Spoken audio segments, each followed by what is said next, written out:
So guys हमारे सामने है एक और IPO SIM biotech pharma lab, जिसमें बहुत अच्छी डिमांड हमें फिलहाल ग्रे मार्केट में निकलती दिख रही है, लगभग 38% के आसपास। तो क्या एक्चुअल में सिम बायोटेक फार्मा इस लायक है कि हमें ये इतना अच्छा लिस्टिंग दे सके जितना अभी ग्रे मार्केट में डिमांड है, मतलब 35, 40, 50 के आसपास का लिस्टिंग दे सकता है या नहीं।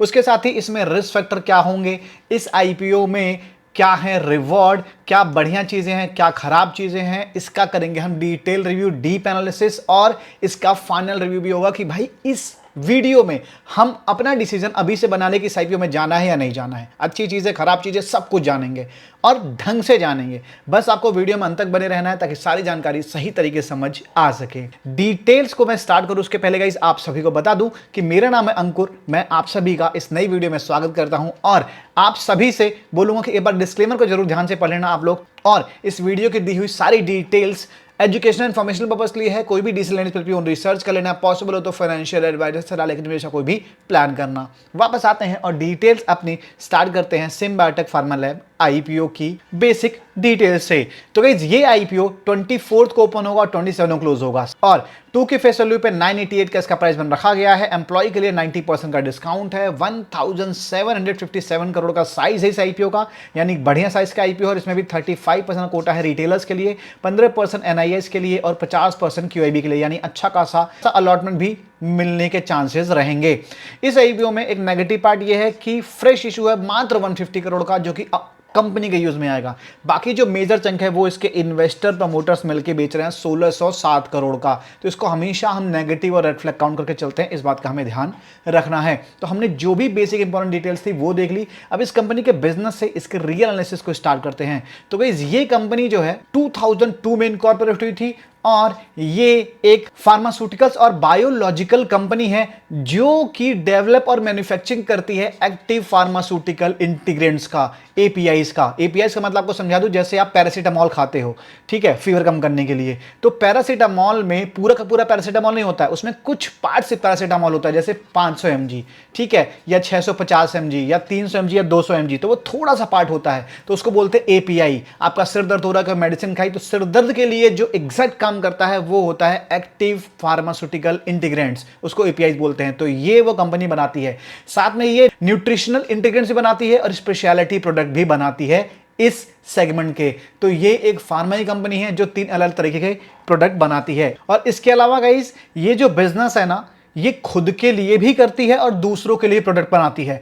इसको बोलते हैं हम सीडीएमओ, मतलब दूसरी कंपनी के ऑर्डर लेके प्रोडक्ट बना के उनको दे देना, ठीक है। तो जो मेजर बिजनेस आता है ये इनकी खुद की कंपनी का आता है, 96.7% का रेवेन्यू, बाकी 0.13% ही सीडीएमओ करती है, मतलब दूसरी कंपनी वाला काम, और 3.80% का रेवेन्यू आता है कॉम्प्लेक्स इंजेक्टेबल से, जो कि इस वाले कैटेगरी में आती है स्पेशलिटी प्रोडक्ट में, ठीक है। और ये कंपनी इंडिया ही नहीं, इंडिया के बाहर भी काम करती है, जिसमें United state food and drug administration का अप्रूवल भी है, साथ में यूरोपियन यूनियन का, ministry of food and drug safety का यानी इंडिया का, कोरिया का और दूसरे ग्लोबल रेगुलेटरीज ऑर्गेनाइजेशन का अप्रूवल है। तो ये मेजर जो बिजनेस करती हैं वो इंडिया के बाहर का करती हैं, और जो इनका रेवेन्यू का सोर्स है ना वो 32.96% इंडिया से आता है, बाकी रेवेन्यू आता है 67% ग्लोबली, जिसमें यूएस, ईयू, कोरिया ज्यादा मेजर कंट्री हैं, ठीक है। तो इनका बिजनेस इंडिया ही नहीं, इंडिया के बाहर भी है। तो अपने आप में बहुत अच्छी बात है। इस जैसी कंपनियों के पास एक मोट होता है कि ऐसे में मान लो कोई बड़ा जाइंट अगर जो एंट्री करना चाहे इनके बिजनेस में, तो एंट्री बैरियर होता है और बिजनेस में एंट्री करना आसान नहीं होता है। मतलब एग्जांपल में ले लो कि अगर जो आज अदानी अंबानी चाहें कि इस बिजनेस में घुस जाएं, जैसे कोका कोला वाले बिजनेस में घुस गई, तो वो उनके लिए नामुमकिन सा हो जाता है, बहुत मुश्किल है। ऐसा नहीं कि नहीं हो पाएगा, हो जाएगा, लेकिन बहुत मुश्किल होता है। तो एक एंट्री बैरियर भी होता है जो कि इसके लिए बहुत ही पॉजिटिव रोल प्ले करता है। फिलहाल हमने कंपनी के बिजनेस को समझ लिया, एक बार फाइनेंशियली देखते हैं कंपनी कैसा कर रही है। एसेट में अच्छी ग्रोथ नजर आ रही है और 1780 करोड़ का एसेट देने को मिल रहा है। इनकम की बात करें तो 723 के बाद 755 यानी थोड़ा सा जंप, और फिर 872 करोड़ का अराउंड 15% का जंप देने को मिला है। यहाँ पे प्रॉफिट की बात करें तो 100 करोड़ से फिर इनका जो प्रॉफिट है वो गिरता दिखा था 96.79 करोड़, और फिर हमें अच्छी जंप देने को मिली है और अराउंड 14% का जंप देने को मिल रहा है। यहाँ पे ध्यान देने की बात यह है कि जो प्रॉफिट गिरा था वो बहुत ज्यादा नहीं गिरा था और बढ़ा भी है तो बहुत ज्यादा नहीं बढ़ा है, तो ये थोड़ा सा एक दिक्कत भरा भी है। पॉइंट करके चल सकते हो। एबिटा 231.97 का है, नेटवर्थ 1158 का है, रिजर्व सरप्लस 1145 का है और बोरोइंग कंपनी ने कम करी है 387 करोड़ की रह गई है, जो कि बहुत अच्छी बात है। जो आईपीओ से 150 करोड़ उठा रहे हैं उसमें से 112 करोड़ का ये बोरिंग और पे कर देंगे, जो कि बोरिंग को और नीचे ले आएगा और कंपनी को और कैश रिच कर देगा। बट यहाँ पे जो कंपनी कैश फ्लो है वो भी हमें पॉजिटिव देने को मिल रहा है। 187 करोड़ था 2024 में, फिर 47.26 करोड़ हुआ 2025 में और फिर बढ़ के 174.59 करोड़ देखने को मिल रहा है। बोरिंग चुकने के बाद कैश फ्लो और पॉजिटिव हो जाएगा और प्रॉफिट में भी उसका असर देखने को मिलेगा। तो मामला यहाँ पे हमें अच्छा देखने को मिल रहा है फिलहाल फाइनेंशियल्स तक। दो चीजें नेगेटिव थी जो आपको मैंने बता दी। अब केपीआईज देख लेते हैं। तो केपीआईज में आरओसी आरओई दोनों ठीक नजर आ रहा है, 11.19 11.56। आर-ऑन-डब्ल्यू जो है वो हमें कम होता दिखा है 9.48% का, क्योंकि इन्होंने बिजनेस को अपने एक्सपेंड करने के लिए काफी अच्छा इन्वेस्टमेंट किया हुआ है।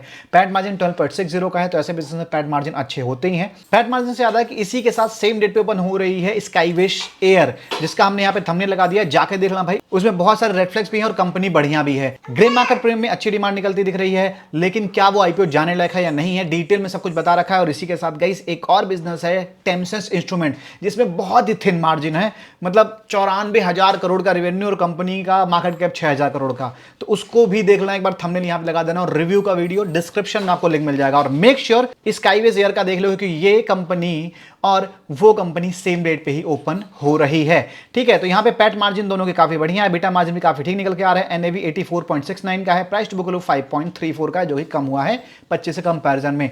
अब पी कंपैरिजन कर लेते हैं, तो गाइस 55.44 के पी पे कंपनी अभी आईपीओ लेके आई है और 6094 करोड़ का इसका मार्केट कैप है। यहां पे गाइस अगर जो पीयर को देखने जाएंगे तो आपको नजर आएगा कि कंपनी सबसे ज्यादा छोटी है रेवेन्यू जनरेट करने के मामले में।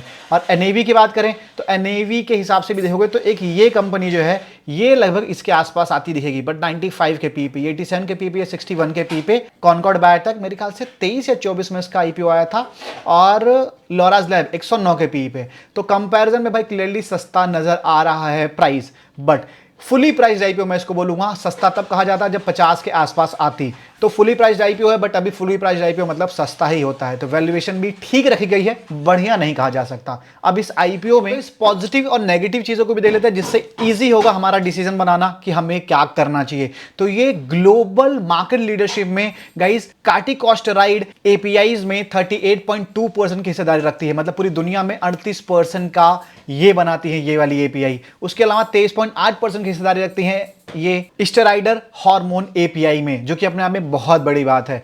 उसके बाद कंसिस्टेंट फाइनेंशियल ग्रोथ, जो कि मैंने आपको बताया ही है। एक्सपोर्ट इनकम बहुत अच्छी है, जो कि मैंने आपको बताया ही है। उसके बाद बैलेंस शीट काफी अच्छी है, कैश रिच है, वो भी बताया ही है। हाई बैरियर एंट्री है, वो भी आपको मैंने बताया ही है। उसके बाद ये कंपनी अपने बिजनेस को एक्सपेंड कर रही है, जिससे इनका बिजनेस आगे बढ़ने वाला है और लॉन्ग टर्म ग्रोथ काफी अच्छी होने वाली है। अब नेगेटिव की बात कर लेते हैं, तो guys heavy offer for sale सबसे बड़ा नेगेटिव है। वैल्यूएशंस थोड़ी सी डिमांड कर रही है, 50 के आसपास होता तो भी ठीक होता। इनका जो रिटर्न रेशियो है वो थोड़ा सा कम हुआ है और इनके जो टॉप 10 कस्टमर्स हैं वो 57% का टोटल रेवेन्यू लेके आती हैं और जो टॉप एपीआईज हैं वो करीब 62% का रेवेन्यू लेके आती हैं, जो कि एक नेगेटिव पार्ट होता है किसी बिजनेस के लिए। उसके बाद 96% का जो इनका अपने बिजनेस पे डिपेंडेंसी है वो मामला भी नेगेटिव में ही आता है। अब फाइनली हमने पॉजिटिव नेगेटिव सब देख लिया, अभी इस आईपीओ में हमें क्या करना चाहिए। तो एक बार ग्रे मार्केट प्रीमियम भी देख लो, उसके बाद हम कंक्लूड कर लें क्या करना चाहिए। और बैकग्राउंड में नॉइस आ रही है तो सॉरी, एक बच्चा है छोटा जिसको हम इग्नोर नहीं कर सकते हैं, तो इसके लिए रियली सॉरी। तो गाइस चलते हैं टेलीग्राम पे, जहां पे आपको सब्सक्रिप्शन डेटा, मार्केट की सारी न्यूज, ग्रे मार्केट प्रीमियम और हर चीज का अपडेट मिलता है। इसमें 9th नंबर पे आप देख सकते हो इसका grey market premium 370 rupees to 372 के आसपास की डिमांड निकल रही है। 38% अप्रॉक्स होता है और ये इसका नया हाई है। शानदार डिमांड निकल रही है भाई। इसी के साथ स्काईवेज एयर, जिसके बारे में मैंने बताया था, इसका रिव्यू देख लेना, इसने भी नया हाई बनाया है, अराउंड 42% का होता है। ऑगमेंट के बारे में बोला है मैंने, बहुत ही थिन मार्जिन है, 382 का इसने भी नया डिमांड बनाया है। अब फिलहाल इसकी बात कर रहे थे हम कि हमें क्या करना चाहिए। तो गाइस ऐसे आईपीओज जो ऐसे बिजनेस में हो जहां मोट हो, जहां बिजनेस में ग्रोथ दिख रही हो, जहां पेंट्री बैरियर काफी स्ट्रांग हो, जहां ग्लोबली प्रेजेंस काफी अच्छी हो और कंपनी के पास जो बिजनेस हो वो फ्यूचर में ग्रोथ करने वाली नजर आ रही हो तो ऑब्वियसली कंपनी में जाना चाहिए। तो ये आईपीओ एटलीस्ट लिस्टिंग के लिए तो जाना ही है। लॉन्ग टर्म में थोड़ा बहुत रिस्की रह सकता है, थोड़ा पेनफुल रह सकता है, तो लॉन्ग टर्म में जो पेन एडजस्ट कर सके कि भाई थोड़ा बहुत गिरा तो कोई दिक्कत नहीं है, वो लॉन्ग टर्म में भी जा सकता है। अदरवाइज लिस्टिंग के लिए कंपनी ठीक नजर आ रही है। अगर जो सेफ रहना है तो आप चाहो तो इसके एंकल लिस्ट को देख लो, डे 1 का सब्सक्रिप्शन देख लो, तो डे 2 या डे 3 में डिसीजन लेना ज्यादा सेफ्टी आएगी, क्योंकि एंकल लिस्ट से क्लियर हो जाता है, सब्सक्रिप्शन से क्लियर हो जाता है कि हाँ जो हम सोच रहे हैं, जो चीजें हमने देखी है वो बिल्कुल सही है और कंपनी जाने लायक है। तो जो भी आपका डिसीजन हो कमेंट सेक्शन में बताना जरूर, और ये वीडियो कैसी लगी ये भी बताना, साथ में रिव्यू की वीडियो देखा करो भाई। इन सभी आईपीओस की ranking, final decision video, listing study, हर चीज इस चैनल पे आपको मिलेगी। मेक श्योर आप सपोर्ट दिखाओ, सब्सक्राइब करके बेल आइकन प्रेस कर लो। मिलता है अगली वीडियो में, बाय बाय, टेक केयर।